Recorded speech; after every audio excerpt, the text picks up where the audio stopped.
Uh, okay, let us start. We will continue on the code generation issues on the pipeline architecture. We will talk about some algorithms and aspects of loop unrolling. And then, like in the last Tuesday, we will, after the break, we'll have another in-class assignment based on what we have studied in the pipeline architecture. Right? So please, it will be in class as it was last time. So please, if your friends have not joined, you can inform them to join and participate in that.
Sorry, my Teams had crashed. So I'm joining again.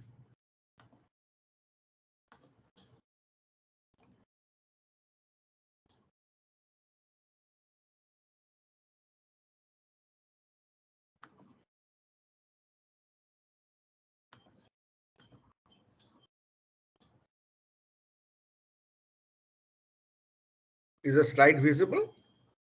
Yes, sir. Okay. So we have looked at the basic pipeline architecture, which you already know. And we have we have been discussing about various hazards. We talked about the structural hazard, which will happen. I'm going back, which will happen if two or more different instructions want to use the same hardware resource. So in the same cycle. So structural hazard basically tells us two things. One is it could be because of the hardware. For example, here we show that one instruction is trying to do the mem stage and another is trying to do the instruction fetch. If they use the same memory port, then we'll have a hazard. Or it can also happen that if we, when later on, when we introduce knobs for managing stalls, uh, naturally the usual order of the different stages for an instruction get changed. So it is possible that in one cycle you are going to schedule two instructions having the same stage, like two instructions are trying to do mem or two instructions are trying to do instruction decode. So those kind of schedules will also not be possible. We'll show examples. So naturally, there could be a structural hazard because of that stalled scheduling also. So that will have to be avoided. The next what we saw, I'll just quickly recap, is the data hazard, which is basically due to data dependency, uh, which can be true or could be anti-dependency, output dependency. And the primary one in that is read after write. So this is the situation of read after write. Here instruction 1 is writing to a register R2, which instruction I2 is trying to read. Now, since this write of I2 will happen in the write back stage, that is the 5th stage, and read of R2 in I2, second instruction, will happen in the decode stage, which is stage 2, which will be scheduled in our normal pipeline way, which will be scheduled before R2 has been written. We will have a dependency hazard here because we are trying to read the value of R2 before the actual value has been written. So this will have to be taken care of. And the simple solution is the hardware detects the data hazard and stalls till the data is available. And there could be ways to minimize that by adding a specific forwarding logic in the hardware as well. So this is what we have seen, that there is a, in the instruction decode stage, there is a hardware to detect the hazard based on what are the values at other registers at this point. You can detect that there is going to be a hazard because the next instruction is trying to read a value which is yet to be written. So based on that, you can take the decision of stalls as is shown here. You are adding R1, R2 and putting it to R3, which will happen in this 5th clock cycle. So the sub instruction, which is using R3 as an input, has to be pushed from cycle 3 to cycle 6 by introducing 3 stalls or knobs. And accordingly, the subsequent instructions, it will have a chain effect. Subsequent instruction will also get pushed out. We can minimize this by doing some forwarding. The idea of the forwarding is that when a value has to be written back to a register, before that write back stage itself, the value will become ready, either in the execution stage, if it is a register type operation. So when I'm doing add R3, R1, R2, the execution stage, the 3rd stage of this instruction itself will have the value of that will be written later in R3 in the ALU. So if we provide a shortcut path from the ALU output to wherever we want to use the R3 as an argument for the subtract, if we put this shortcut, which is the forwarding or bypassing, then we will be able to minimize on the stall that is necessary. Otherwise, we would have required to wait till the write back has happened. So here it is possible that we can actually do this earlier.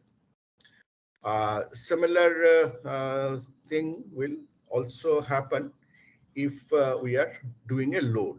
So we are doing a load here from the memory to R4, but that load will happen after this write back, but we can try to get the value that has been read from the memory, and before writing back, we can actually make it available to sub in terms of R4. And so this forwarding will certainly reduce the amount of stall that you are going to see. And we had seen this example before, that there are 2 loads, then add, then store, again 2 loads, subtract and store. So the basic idea is when you are having a stall, instead of losing that cycle, if you can find some instruction from later on, which does not have a data dependency, and you can pull that instruction earlier, move that instruction earlier and use that cycle to improve on the stalling behavior. So for example, here in the first after the first two instructions, add cannot happen because you are having to stall here. Naturally, store will be even further than that. But if we look at the load of value E, then this has no dependency with the earlier instruction. So we can move this load of E before add. And as we do that, then naturally we have gotten additional cycle here. So the stall will get minimized. Similarly, after add, when we'll have to store, naturally there'll be stall here as well. We will need the, after this value has been written to the array, only then it can be stored. So we can also move the load of F before the store so that we get additional cycles. In this way, we can schedule to minimize the stall. And that's the basic idea. So here is a little bit of detailed workout for this, considering different reordering of instructions, scheduling of instructions. So for compactness, I have just written the stages with a single letter. So F stands for IF, D for ID, and so on. To introduce the stall, we need knobs. And those are written as N. And if we need a knob for a structural hazard, then we have marked it as S. Right? So, so if you look at the left, the green column, this is scheduling with the stall. Right? So you can see that the original schedule, which of this 8 instructions, if the stalling was not to be, or data dependency, data hazard is not to be considered, then it can happen in 12 cycles, one after the other. This is simple to see, but we will have stalls. So let's see if we just follow this order, what will happen. We have the load of B, the load of C.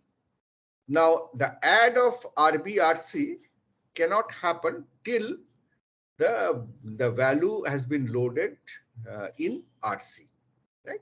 So we get 3 stalls here, after which the add instruction will be able to get the value of both the registers RB and RC in the decode stage and then proceed from there.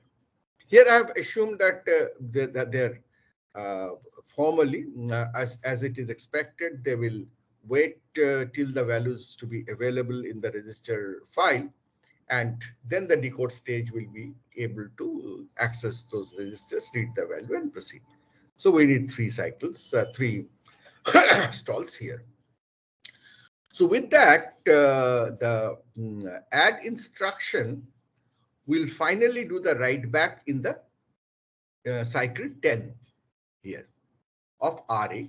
So the store instruction, which will store RA to A, will have to wait till cycle 11 to get this data decoded, the data of RA decoded. And then it can proceed, and it goes up to cycle 14. Now, as we do this stalls, then next we will have the load for RE, which is fine. Then we'll have load for F. Now you can see that because of this stalling, what's happening is the decode of add, which was supposed to happen in cycle 4, is happening in cycle 7. So by the normal scheduling, if you look at the load of F, the decode was supposed to happen in cycle 7. Right? Now, this decode of add has moved from cycle 3 to cycle 7. So what we need now, that in cycle 7, both add as well as load of RF, both are decoding, but there is only one decode unit. So we cannot do that. So this will lead to a structural hazard, right? So we will also have to do a stall here, which just for understanding, I've marked as a as letter S. Is basically again a knob which delays this by one cycle, and then it becomes hazard free. Then sub has to happen by the same way. Sub has to wait till F is in the write back stage. So it introduces knobs, and then the store of RD will happen after RD has been written back with the stalls. So as you can see that the schedule goes up to 19 cycles. So instead of 12, we are now taking 19 cycles. It is a lot more.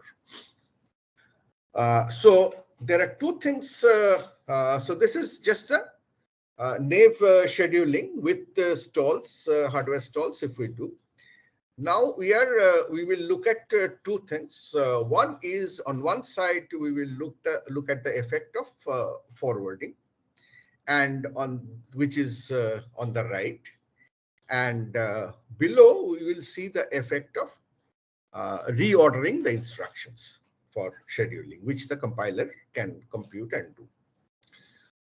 So let us first look at the forwarding.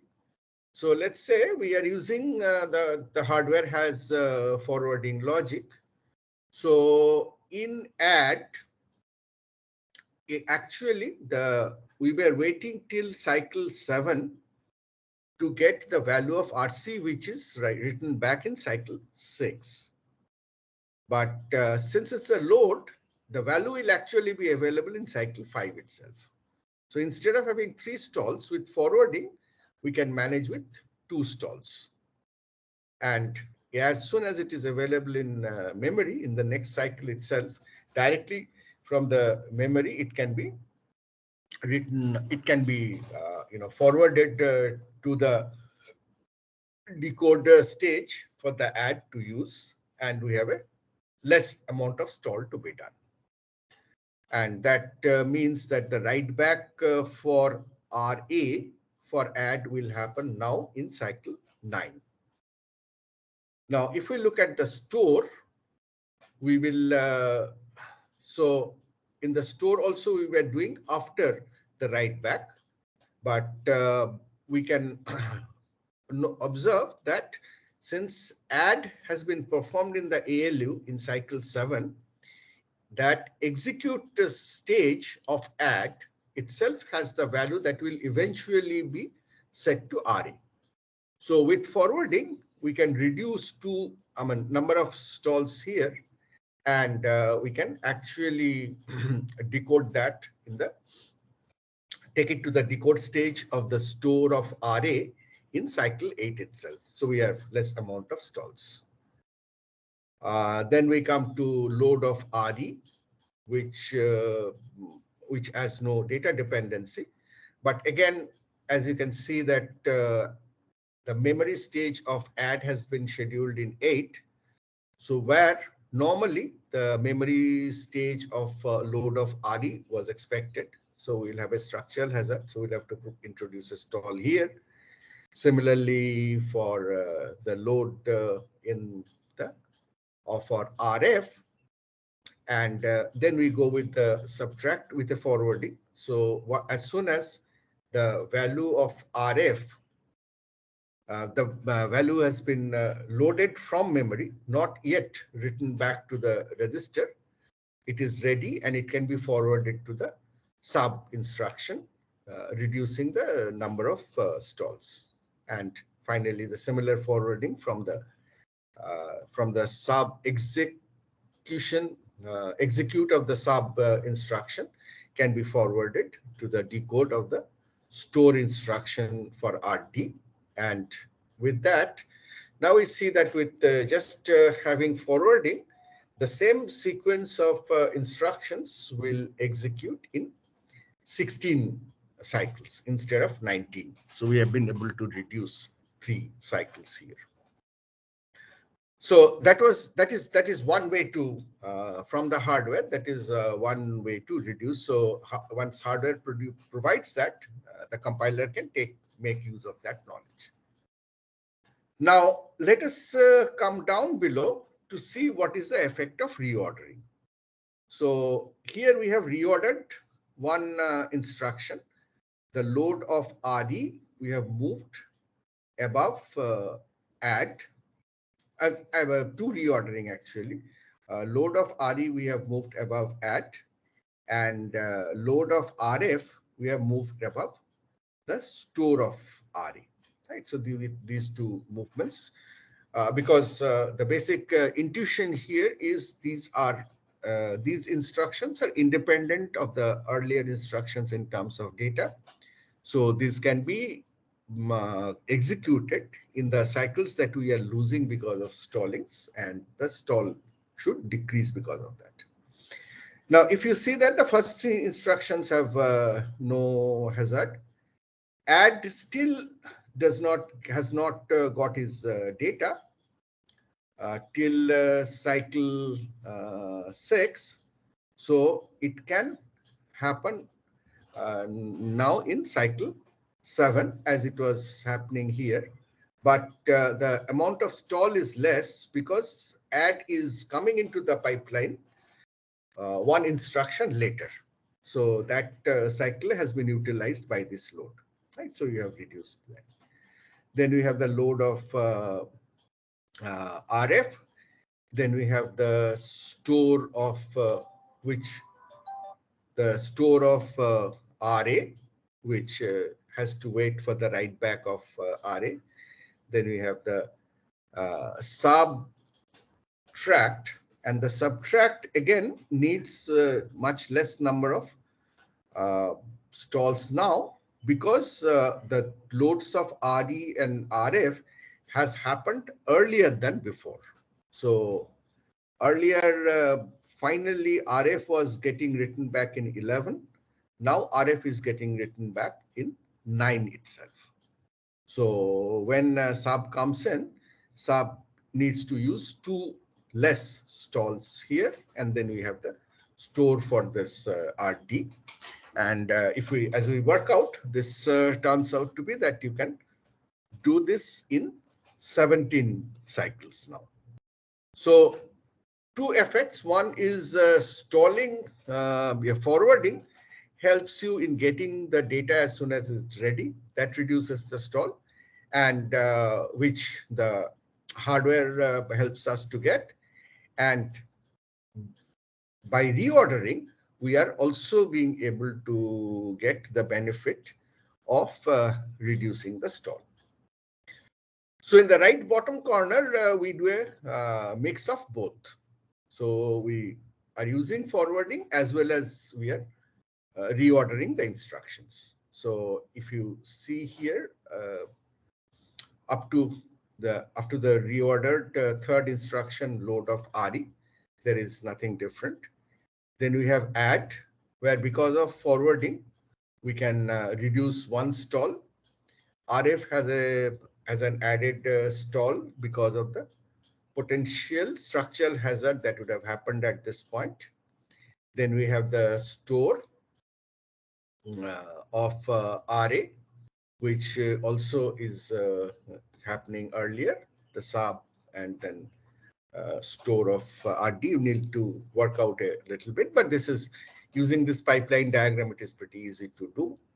And now we can see that this reordering with forwarding will be possible to be done in 15 cycles. Right?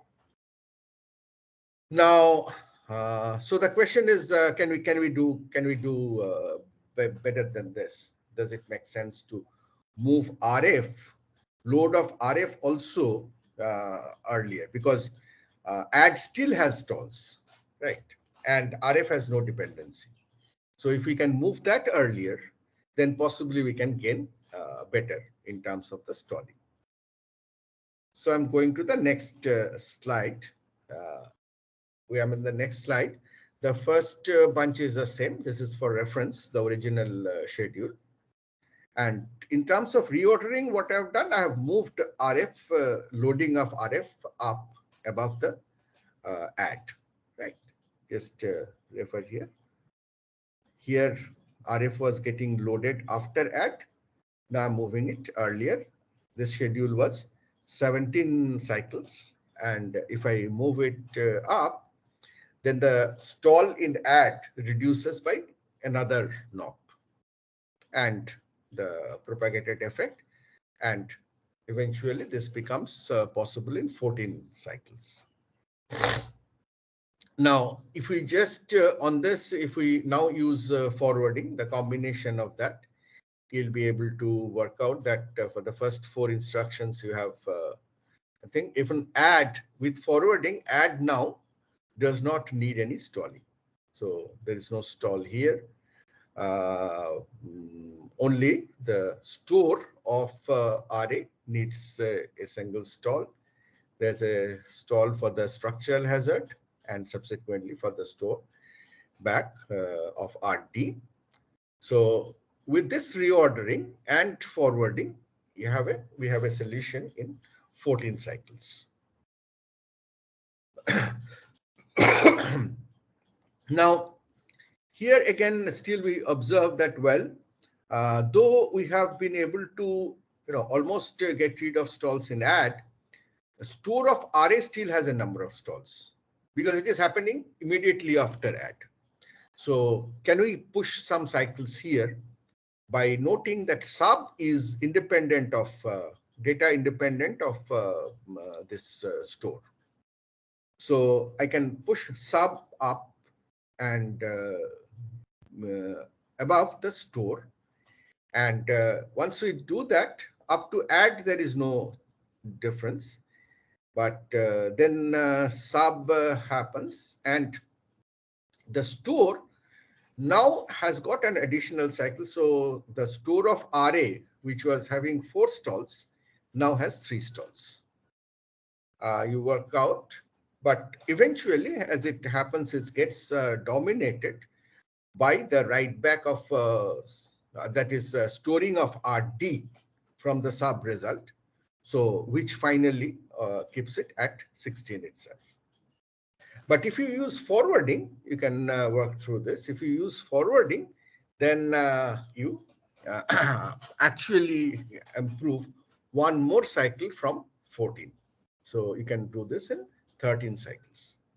So you can see that once the hardware supports stalling and forwarding, to take care of this, a compiler will use this model to know that, okay, this is the minimum time cycle by which the data would be available, and the compiler can work out the instruction scheduling in that way. It has to preserve the data dependency and has to honor the stalling requirements, and accordingly it can generate a very good schedule. So if you recall from the earlier slide, going to the earlier slide, for an original schedule of 12 cycles, our original hazard-free solution was for 19 cycles.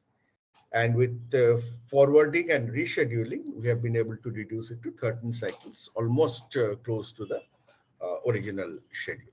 Right. So that is a basic task for the compiler. Naturally, it is a non-trivial problem, because here I have used a lot of human intelligence, and actually I've doing trial and error by doing different schedules.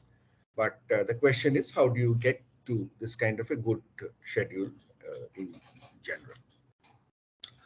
So just to see the effect of the scheduling, these are some statistics carried out by people on very big codes like GCC's source code, SPICE simulator source code, and take source code, and you can see the benefits that if you do not use scheduling, then the percentage loads that stall the pipe is 54%, but with scheduling it gets reduced to 31%. For tech, this is a drastic improvement from 65% to 25%. So that's the kind of benefit in the pipeline in the presence of data hazard that we are trying to achieve. So the question naturally, let me stop for brief file and see if there is any question. Any questions up to this point? I think this workout is pretty straightforward, right?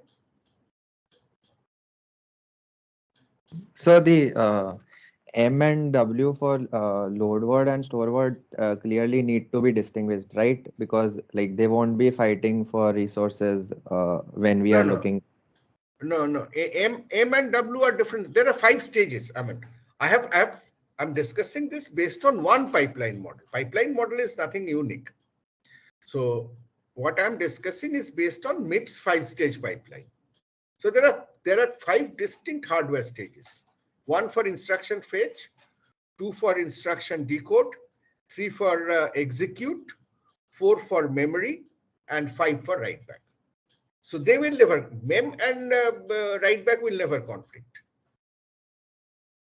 But 2 mem for one, like for load word and store word, they can lead to a structural hazard. Yes. That is the reason in cases where that was happening.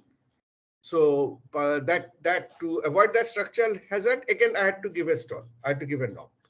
Sir, I guess there was some slide in which, like in one of the stages, it was missed. It's possible. It's possible. I'll share the slide. You correct. You get that correct. Yeah. I was just confused over that. Yeah. Yes. If you can point out, we can see. I'll just load it. It is quite possible because this is not algorithm generated. This is my, hand computed stuff. Is it? Do you remember whether it's in this slide or the next? Yes, sir, this one. In this, the stall and forward part, the instructions store word A to RA and load word F into RF. Store word A to RA. Ah, right. Here you are saying, right? Yes. Yes. This is. I mean, this is my mistake. So there will have to be another stall. If there is another stall, then this goes here. This is your loading RF. So possibly it will need another cycle. Yeah. Thanks for pointing out. I'll correct this.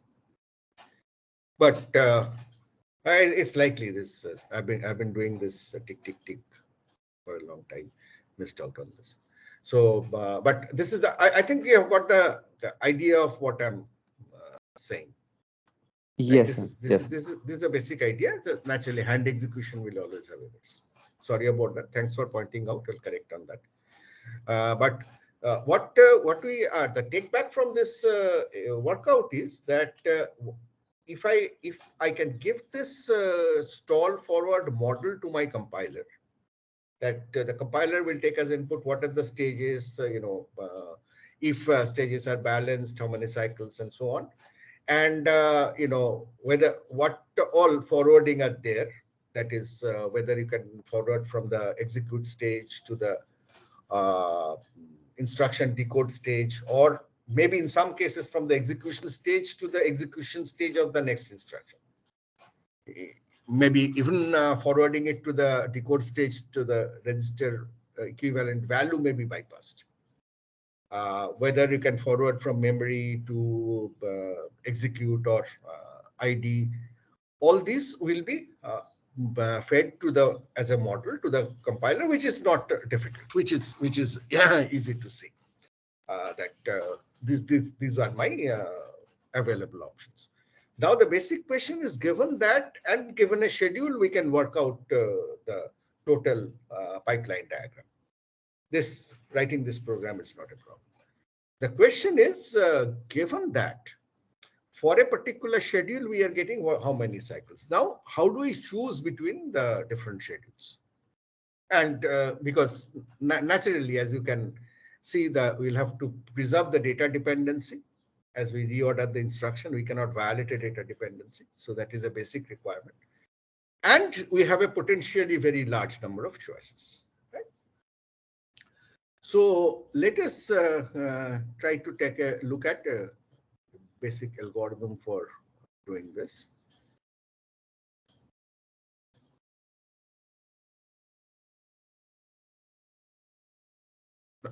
So now we will discuss a simple algorithm for instruction scheduling. So the target is we would like to reorder the instructions within each basic block. So because right now we are considering only the data hazard. We are not considering the control hazard, or so that we are assuming that the branch complications are not here right now. So within a basic block, in a way, which has to preserve the dependencies between those instructions. I mean, unless we preserve the dependencies, we will not have correctness in the program. And the objective, so this is the constraint part. The objective part or the optimization part is it achieves minimum number of pipeline stalls. We will have to minimize that. So how we go about it? We first construct a DAG to represent the dependencies between instructions. Right? So in the DAG, each instruction will be a vertex. Each instruction in the basic block will be a vertex in that graph.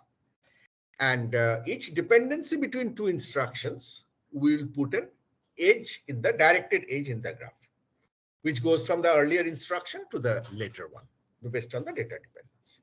Okay? So construct a directed acyclic graph, represent the dependencies. So here there are 7 instructions. So in this graph on the right, there are 7 nodes, 1 to 7. Now I have load $1, $0, $0. Now if so $1 is getting loaded here. So let's see where all $1 occurs. $1 occurs in instruction 3, it is being read. And in instruction 6, it is being read. So since what you load in $1 is read in what you load in instruction 1 in $1 is being read in instruction 3. So I add an edge from 1 to 3. Similarly, I add an edge from 1 to 6. So this is the dependency. This has to be preserved, right? Because you cannot cannot read $1 before it has been loaded. Similarly, if we look at instruction 2, it is loading $2, which is read in instruction 3. So you have an edge from 2 to 3. Then in 3, we are computing $3, which is stored in 4. We have an overwrite of $3 in 6, and we stored that in 7. So we have a dependency from 3 to 4, 3 to 6, 3 to 7. In terms of 4, it is storing $3, and 6 is actually overriding $3. Right? So you have a dependency there. So in this way, we can similarly in instruction 5, we have $4 being loaded, which is used in instruction 6. So obviously, you will not have a cycle here because certainly this data dependency can never be a cycle. It will always be a directed acyclic graph. So what is this is a graph representation of the dependencies. And what do we need? We need a linear ordering of the instructions which preserve the dependencies. So that basically is a problem statement for the topological sort. So if we do a topological sort of this DAG, keeping naturally honoring these edge directions, then we will get a linear order, which is a viable order of instructions preserving the dependencies. Right? So let us look into that. So this is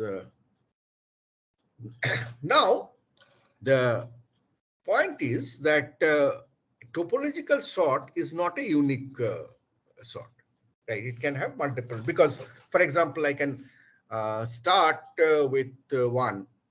1 and 2 has no dependency. So in the linear order, 1 and 2 can come in any order. Similarly, as you can see, 1 and 4 can come in any order, 2 and 4. So if we do topologically, then we start with that node which does not have an incoming edge. So it is possible to start with 1 or with 2. So if we start with 1, we do 1, 2, remove them. We have 3, possibility of 3 and 5 to proceed with, and so on. In fact, at the beginning itself, I can start with 5. So there are different topological sorting order that are available that will be possible on the given DAG. So as you can guess that this number of possible, so each one of them is a viable instruction schedule, and we'll have to find the value of our objective function based on which of these minimize that. And as expected, this problem is also NP complete. So not expected to have a polynomial type solution. So again, like every time, we'll fall back on some static scheduling heuristics and try to get a solution which is not provably the best, but usually would be good. So first, that heuristics is, so each time we emit the next instruction, whenever there are choices, like I'm going back. At the beginning, there is a choice between 1, 2, and 5, right? 3 of them. So whenever there is choices, we'll apply this heuristics.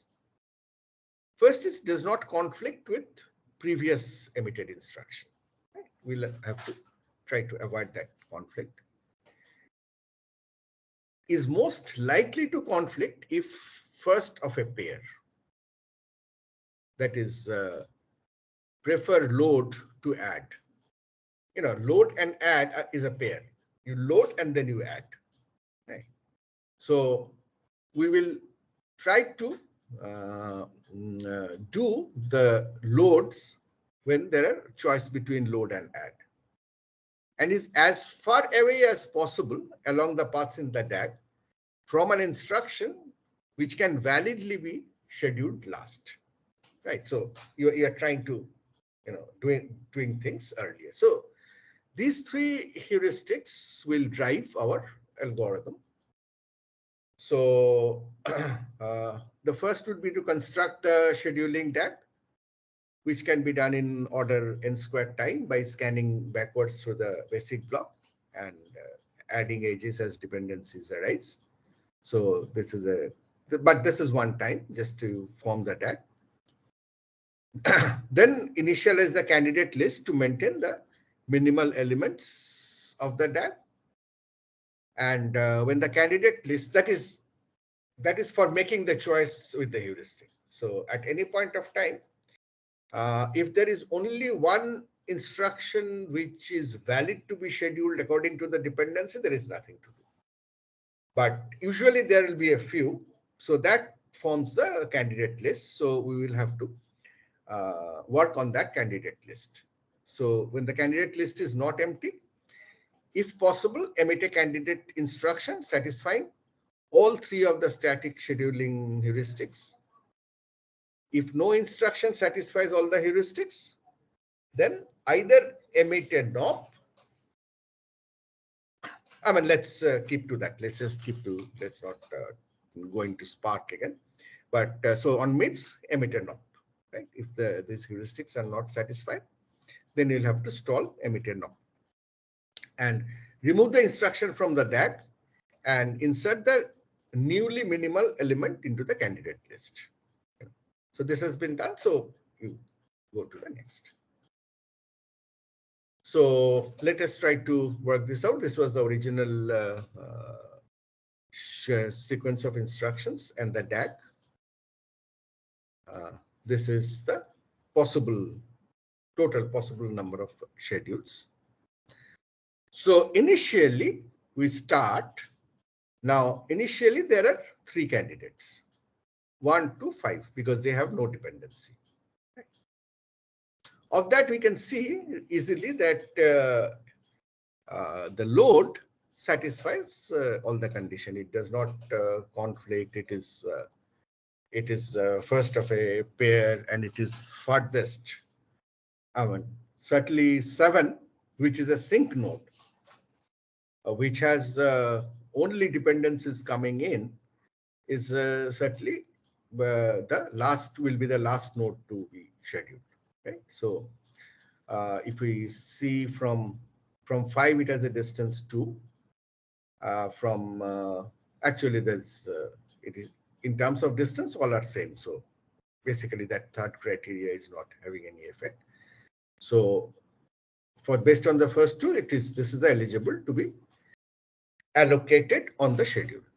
Okay? So we have got the first one. So we'll remove this, and we'll remove the node 1 from the DAG. So node 1 is removed. So now my candidate list is 2 and 5. Actually, I should have replicated the instructions here. Go back. 5 is also a load of 2 is also a load. So between 2 and 5, again, I could have done either of that. We do 2.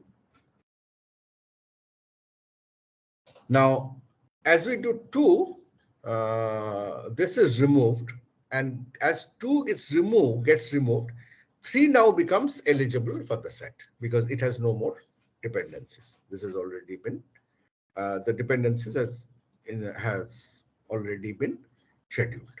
Right. So now my candidate list becomes 3 and 4, 3 and 5, because 3 has no incoming edge anymore. So it is 3 and 5 is what we get.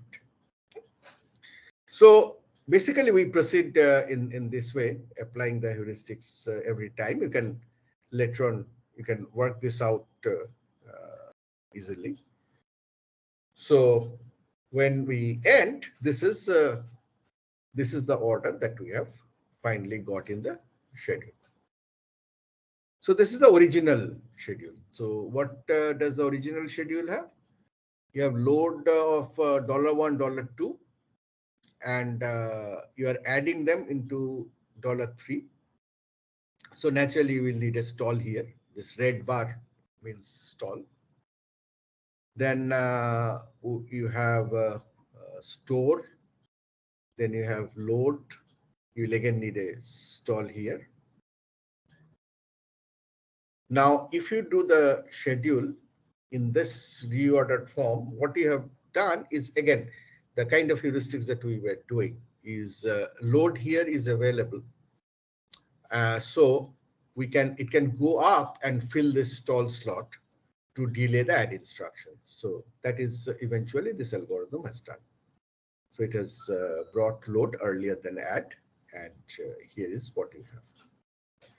Then 3, 4. This is the only move that has happened, and now you have a stall free. Of course, this is this is not taking all possible hazards into consideration, but this shows the way the algorithm can actually get a read of the data hazard with minimal number of stalls to give you a workable schedule.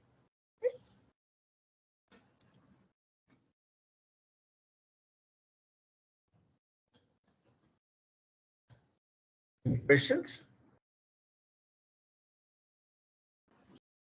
I think this is as easy as. Sir, suppose one day Intel decides to optimize their processors and thereafter they have a better rescheduling algorithm, and so some knobs become unnecessary. So does that mean you need to change all compilers subsequently? Absolutely. Absolutely. Absolutely. Absolutely. If you see, the optimization can happen in 2 ways. One is the optimization based on the model itself. and one is optimization based on the hardware implementation. They can optimize on the hardware implementation. That is certainly, I mean, their forwarding logic could become faster and so on. But if they break, what was assumed in the compiler, then certainly the compiled code will not work. It is possible that they can add more. For example, suppose they add more logic so that you have multiple decoding units. Let's say, if you have multiple decoding units, then the kind of structural hazards for which we are putting knobs are no more necessary. So what will happen? A compiler which was written earlier will still, its code will still work, but it will not be able to exploit that added hardware benefit unless it is retargeted again. The other side is if you look at, if you must have you're doing the architecture course, so you would be familiar with the concept of ISA, right? Instruction set architecture. You have studied that, right? Yes or no? Yes, sir. Yes. So instruction set architecture is basically, I mean, the same thing, different communities refer as different ways. So instruction set architecture is basically one of the intermediate representations, as you can talk of, which says that this is the instruction set which has to be supported. Now, how do you do microprogramming for that based on your hardware units is the vendor's choice. And the instruction set, there are a number of instruction set architectures. And it is unlikely that we'll have new instruction set architectures in a short future. So the compilers are working based on the instruction set architecture. If you change that, then naturally you will have to make a lot of changes. But this pipeline stage details and stalls and forwarding, all these of the processor model is getting built into the compiler. So if you enhance on that, it is okay correctness wise, but the older compiler will not be able to exploit that benefit that you have given, which is obvious because you have now come very close to the hardware. So if you make any changes there, how do you expect? At some point the abstraction has to end, and the realization has to. This is the point where you're finally jumping from, going from the abstraction to the actual realization. You are talking about actual cycles, right? So if you change that, naturally your compiler strategies will have to change. But most of these, and with the hardware stall, it will ensure that even if you have made some changes, your compiler may not generate a code which is as good as it could have been, but correctness usually will be possible, because after everything you have a hardware stall in the processor which will make sure that you are not conflicting, as long as your data dependency is preserved by your compiler. Okay, does that answer? Yes, sir. Okay, so let's go back. Continue here. So this was the primary type of data hazard. The other two we have talked of, which are basically renaming. I'll skip. Now, the next type is what is the control hazard? A control hazard is a bigger problem in a sense that the basic hazard is, suppose you have these instructions. Consider the first three instructions. You have branch on equality of R1, R2, which can jump to L. Now, by the time this will be executed, this will be the third stage, right? Branch decision is in the third stage, as we have seen. So by that time, the next instruction add will be in the decode stage, and sub will be in the fetch stage. Now, if this branch is, if this condition is true, the branch is taken, then your next instruction logically is actually this instruction L. not these two. But these are already loaded in the pipeline. So here, what you'll necessarily have to do is first you'll have to stall, because you cannot, I mean, since the branch decision is being made, after instruction decode, you cannot proceed in the add. Or after instruction fetch, when this decision is being made, you cannot proceed. And so you first stall with the knob. Now, once the decision is made, if the branch is not taken, then you will proceed with the add, because that is already loaded. So that's not a problem. But if the branch is taken, then not only the knobs, you will actually have to take these instructions out of the pipe. So you have to flush the pipe. You have to remove these instructions and put the logically next instruction here, which is the OR instruction. Right. So this is the basic control hazard that has to be taken care of. Naturally, again, the concept of forwarding bypassing is also provided for the branches in many MIPS processor. So what you do is instead of doing the branch calculation and decision in the execute stage, you pull it to the decode stage. So that decision will happen one cycle earlier. So the actual branching will happen during execution. That is the reloading and all that. But the decision about calculating the branch condition, because branch conditions are usually very simple calculations, usually just a comparator, right? So it's a simple logic, and based on that, the branch decision can be pulled to the instruction decode phase, which will allow you to do forwarding. Now, if you do forwarding, then you are making the decision now here instead of the EX. You are making the decision in the ID stage of the BEQ. So the next instruction, which is add, will have to stall, but the decision will be known by the cycle 3, before the cycle 3. Right? So when this decision is being made, the next instruction sub is not been loaded yet. Right? It has not been fetched yet. So when so you can see that if the branch is taken, then again add will have to be flushed, but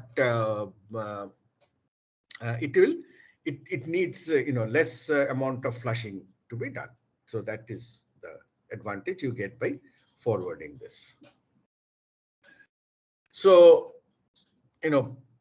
naturally flushing and your stalling and flushing is the first option. You can minimize that using forwarding. Another concept which is very, very useful and to be potentially used by the compilers heavily is a notion of delay slot. Delay slot says that basically comes in the specification of the instruction set architecture, ISA, that any instruction after the branch or jump will always be executed. Right? You are trying to make a little bit of a non-sequential model of the instruction set.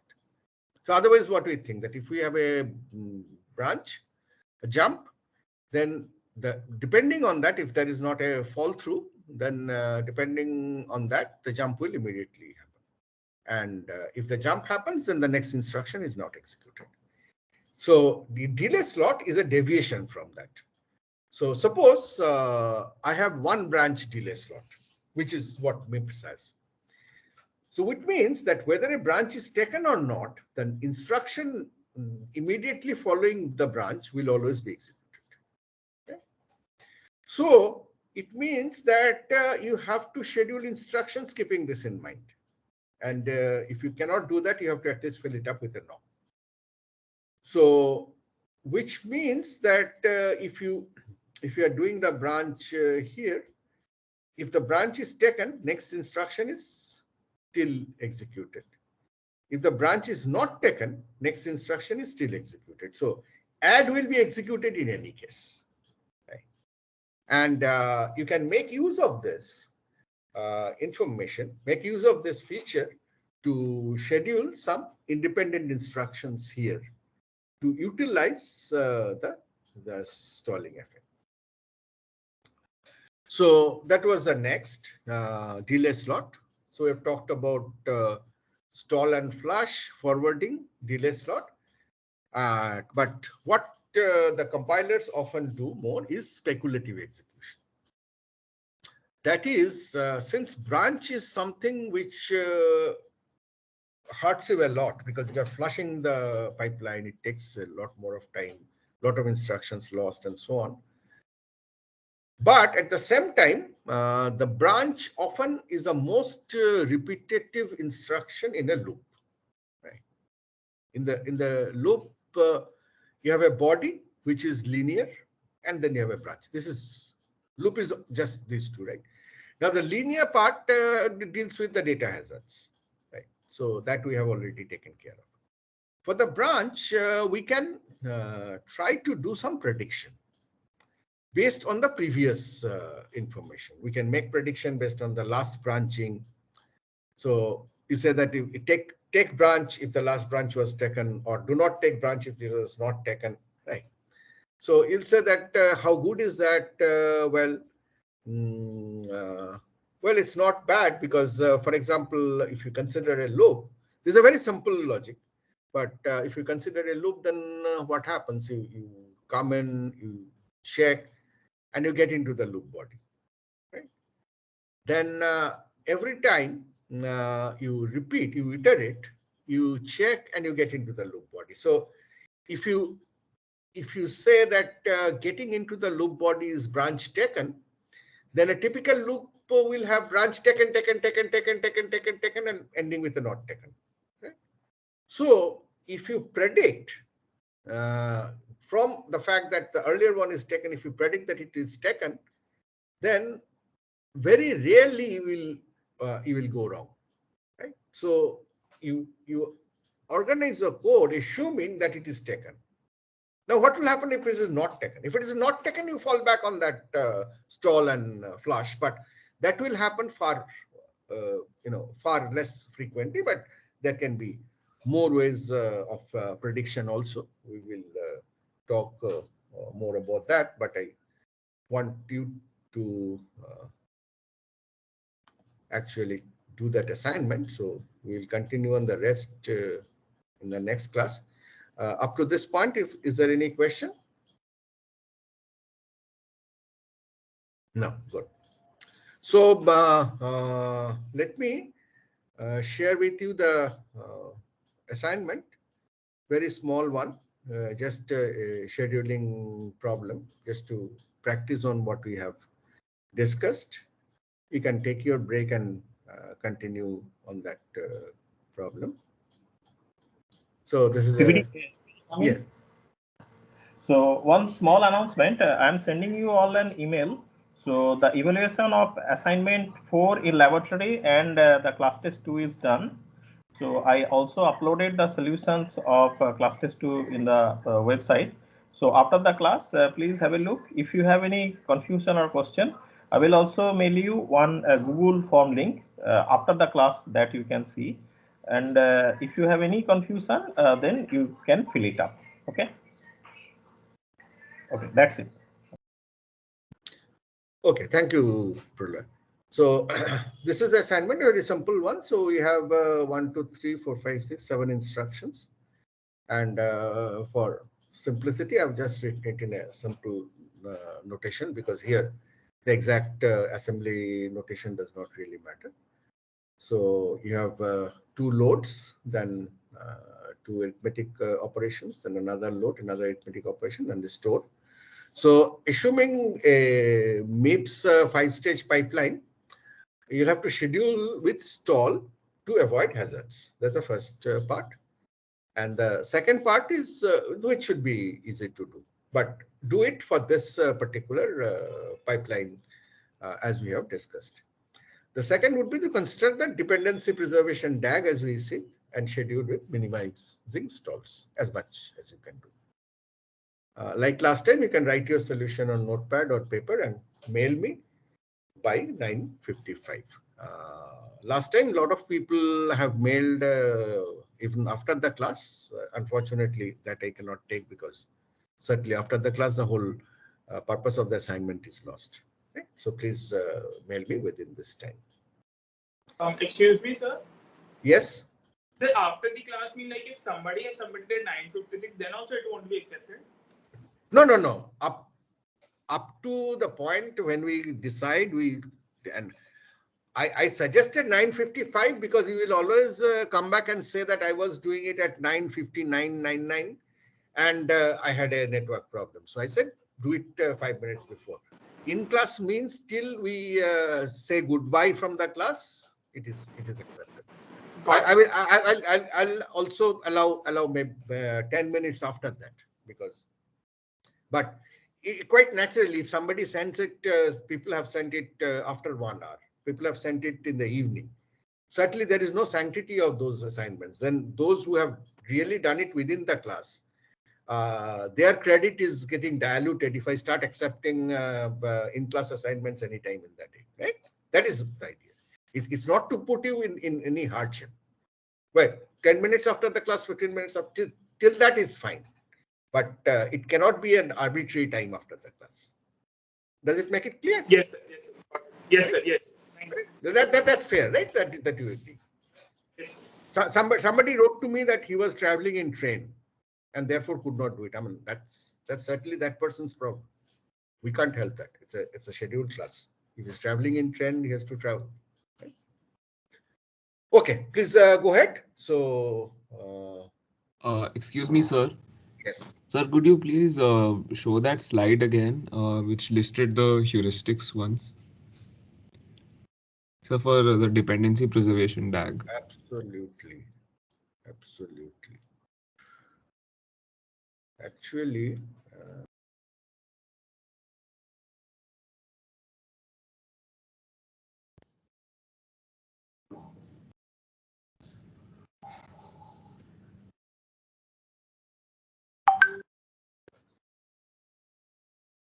this one, right?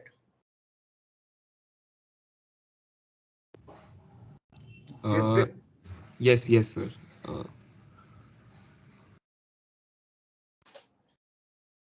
Why don't you take a screenshot, whoever, if you All want. right. Yeah, why Yes. don't you just take a screenshot and keep? Yes, thank you, sir. Because I have to keep the assignment in front because. Yes, sir. It's done. Thank you, sir. I think this is the only key information. Otherwise, DAG and traversal and all, there is nothing. Yes, sir. That's standard. That's standard. That's absolutely standard. Okay. Yeah, thank you, sir. Okay. Welcome. Okay. Proceed.